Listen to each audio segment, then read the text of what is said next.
Para que una empresa pueda competir en un mercado, debe poner atención a sus costos. A continuación les ofrecemos algunos consejos para reducir los costos en su negocio.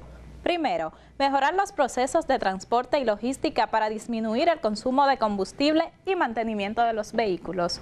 Segundo, cumplir a tiempo con los compromisos de pagos por préstamos y tarjetas de créditos para eliminar costos por moras e intereses. Tercero, busque las mejores ventajas con sus proveedores al momento de comprar lo que necesita para producir. Cuarto, utiliza menos impresiones en papel y más medios electrónicos. Y finalmente, cuida a sus mejores clientes, ya que conseguir nuevos clientes siempre es más costoso que conservar a los actuales. Hasta una nueva entrega de sus cápsulas empresariales estuvo con ustedes su servidora Newfani Familia.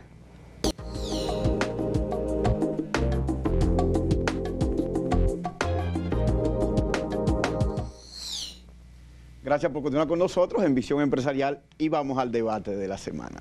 Para este debate de la semana nos place tener con nosotros al ingeniero Alejandro Montaz, quien es vocero de la candidatura presidencial del licenciado Danilo Medina. Hermano. Bien, Franklin, muchas gracias una vez más. Tenía mucho, no venía por aquí. Deseoso siempre de compartir contigo esta responsabilidad. Yo pensaba que tú ibas a venir todos los domingos a hacer este programa conmigo. Pero nos encantaría, cómo no. Vamos a negociar eso después de Vamos a hablar de eso. Después de la campaña. Después de la campaña. Alejandro, durante esta semana los obispos emitieron lo que se llama la carta pastoral, que es una carta que anualmente para esta fecha, coincidente con el Día de la Altagracia, se emite. Y el contenido de la carta pastoral aparentemente no es nuevo. Sin embargo, aun cuando no es nuevo desde el punto de vista que señala los mismos males que son históricos en la República Dominicana, pero el hecho de que lo hayan reiterado y que esos problemas sean los mismos, lo que quiere decir es que no ha habido forma de que los partidos políticos en el poder hayan resuelto ninguno de ellos. Me imagino, y sé, porque te conozco, que has leído la carta pastoral y me gustaría tu opinión con relación a su contenido. La opinión con relación a las orientaciones que dan los pastores, que son los obispos, pastorean prácticamente sus diócesis y arquidiócesis con mucha moral y con mucha autoridad y se les respeta. Nosotros entendemos que hay que ponerle atención. Claro, la lucha contra la inseguridad ciudadana que respiramos, la lucha contra la corrupción y el fortalecimiento de la transparencia en el manejo de los recursos del Estado, también yo creo que hay que ponerle atención.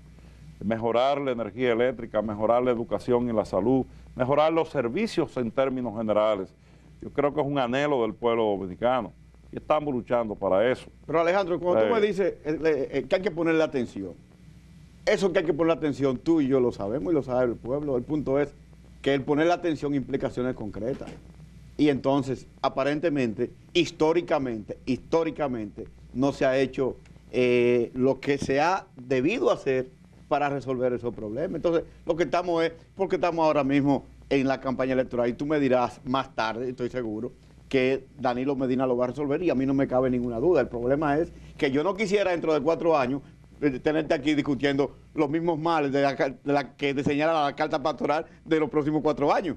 Claro que no me va a tener los próximos 4 años hablando de eso. Me va a tener hablando ya de soluciones concretas y de mejorías concretas y acabadas, que es la aspiración de que todos tenemos. Y por eso el eslogan de Danilo Medina, mejorar lo que está mal, hacer lo que nunca se ha hecho, o lo que nunca se hizo, y seguir lo que está bien. Y yo creo que ese es el deseo del pueblo dominicano, de que los puntos débiles, los 4 o 5 puntos débiles fundamentales, que resalta la pastoral de la Iglesia Católica, la carta pastoral, la razón del 21 de enero de la patrona de la Virgen de la Alta Gracia, yo creo, por eso reitero, que hay que ponerle atención y unificar al pueblo dominicano con todos sus sectores para que aunando esfuerzos luchemos para que eso se resuelva. Definitivamente son males ancestrales, como dices tú o como dice la propia Iglesia Católica, en los 4 gobiernos de los 3 partidos con los que hemos tenido gobernando la nación. Ha habido mejoría, pero realmente los problemas siguen ahí y tenemos que combatirlo. Sobre todo la parte a la que se refiere la delincuencia, criminalidad, y sobre todo el narcotráfico, el microtráfico y ese tipo de hechos criminales que han surgido en los últimos tiempos dentro de la familia, porque la pastoral también habla de la familia, y en la familia tenemos que preocuparnos por los feminicidios, que son crímenes que no existían en la vida sociocultural del pueblo dominicano. Nosotros entendemos que hay que ponerle atención y sobre todo hay que mejorar la inversión en la prevención y sobre todo invertir más en educación. Estamos claros en ese sentido. Nosotros cuando éramos legisladores dejamos varios proyectos de ley encaminados y ya son leyes. Yo te voy a decir cuáles son esos proyectos de leyes. Luchamos fieramente, luchamos institucionalmente para que sea modificado el Código del Menor y sobre todo que se invierta más en la educación de los menores para que se pueda fortalecer la familia y la familia pueda establecer los controles y el seguimiento necesario conjuntamente con las autoridades gubernamentales en términos de la inversión en la educación. Eso por un lado. Hablamos mucho con relación a la parte que tiene que ver con otro de los grandes hechos criminales, el sicariato, una figura jurídica que no existía. Entonces ya son figuras jurídicas que han obligado a una reforma profunda del Código Procesal Penal y del Código Penal. Te estoy hablando ya de la participación que nosotros tuvimos como congresistas, lo que significa que sí nos preocupamos porque el pueblo dominicano obtuviera respuestas institucionales. De ahí los gobiernos lo que tienen es que ejecutar, planificando lo que más le conviene al país desde el punto de vista de tener los controles en la seguridad ciudadana, con inversiones directas y dirigidas en la prevención, porque nosotros estamos invirtiendo y nos estamos preocupando de los hechos cuando se cometen. Esas inversiones es en la planificación y en la sanción, y ya el mal está hecho, se ha producido el mal, entonces los obispos están preocupados, igual que la familia dominicana, y de ahí salen 2 o 3 figuras jurídicas que no teníamos, te las reitero. El sicariato no existía en República Dominicana, el feminicidio no existía en República Dominicana y sobre todo el narcotraficante no era una figura jurídica, existía en el mundo pero no estaba presente en República Dominicana y ya es escandaloso. Entonces sí nos preocupamos por eso. No importa que estemos en nuestro gobierno o que venga cualquier gobernante, es una responsabilidad de un programa de gobierno y de los próximos gobernantes asumir la solución de un problema que el pueblo dominicano está demandando. Te compro el discurso, Alejandro. Sin embargo, dejaste un tema fuera, que es un tema que desde mi punto de vista es más el problema de la percepción que el problema de la realidad, que es el problema de la corrupción.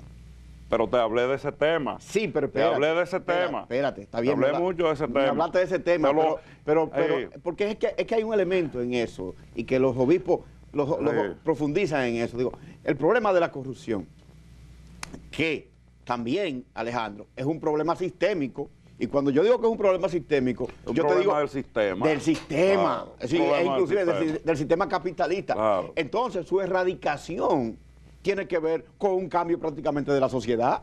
Bueno, pero ¿cómo tú pienso, cambias la sociedad? Yo pienso desde la raíz. Desde la raíz. Ok, ¿y cuál es la raíz? Reitero, la raíz es la educación y la formación. Pero la nosotros, raíz es la educación. Pero Alejandro, nosotros tuvimos que Sí. llevar a los candidatos a firmar un documento para cumplir una ley que está desde el 1997. Es que la ley no requiere la firma de documentos. Pero oye lo que yo te estoy diciendo. La ley es para todos y Sí, pero todos oye lo que yo debemos te estoy cumplir. diciendo. La ley nos mide a todos Lo que por yo te igual. estoy diciendo es, Alejandro, Sí. lo que yo te estoy diciendo es Sí. que tuvimos que llevar a los candidatos a firmar un documento para que se comprometan a cumplir con una ley. Pero yo te reitero. Entonces yo lo que te digo Te es... reitero que son pasos inútiles, porque la ley es para todos. La Sí, ley es la pero lo ley que te y estoy todos diciendo- debemos cumplirla. Lo que significa que nadie está exento al cumplimiento de Claro. la ley y al sometimiento Por el de su mandato. Claro, pero el razonamiento que yo te hago es cuando te digo cómo cambiar esa crisis moral, cómo cambiar una sociedad cuando que tú mismo me dices de raíz, y la raíz es en la educación, y no estamos invirtiendo lo suficiente en educación, y entonces hemos tenido que llevar a los candidatos para que se comprometan a cumplir la ley. Bueno, es el punto lo que yo estoy diciendo. En ese punto y en ese caso, en el caso que tiene que ver con el fortalecimiento de la transparencia, tengo que decirte que me mueve a darle un apoyo profundo y restricto y sincero a Danilo Medina. Danilo renunció de una posición importante en el país. Se dice que tenía la segunda posición en importancia, que aunque fue secretario de la presidencia, renunció por dignidad. Y es un hombre correcto. Sí. Es un hombre que cuando no ha estado de acuerdo con una cosa lo dice. Y es un hombre que asume responsabilidades concretamente. Y te dice claramente que no va a ir al gobierno a robar.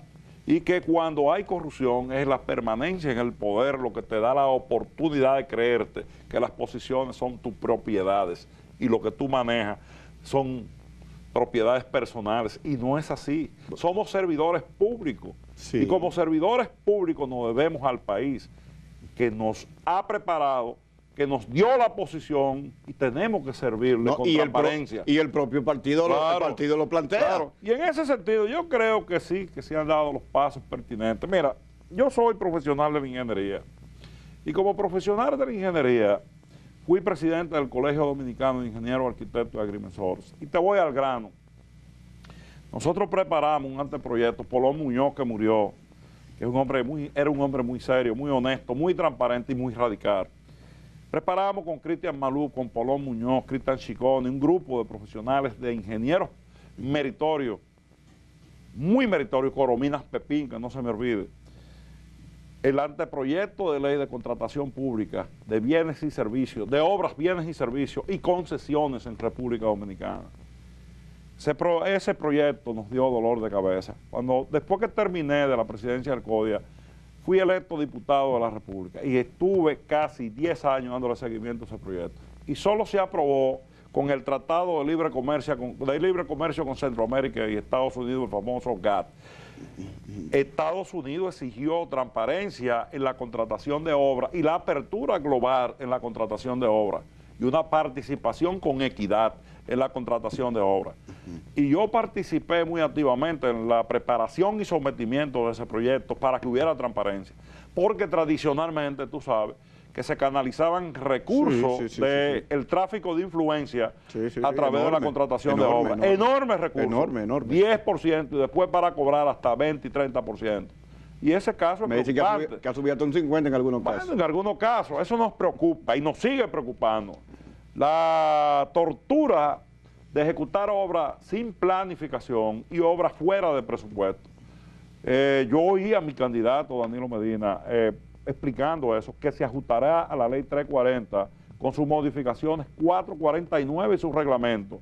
Solo con el cumplimiento de la ley, lógico, siempre darle participación con equidad a los locales, a los profesionales de la ingeniería locales, sustentándose en la ley 322, que es la ley que establece que cuando haya participación de compañías o profesionales de otros países, habría que establecer una proporcionalidad de un 70, un 30% para cambio de tecnología, para introducción de tecnología.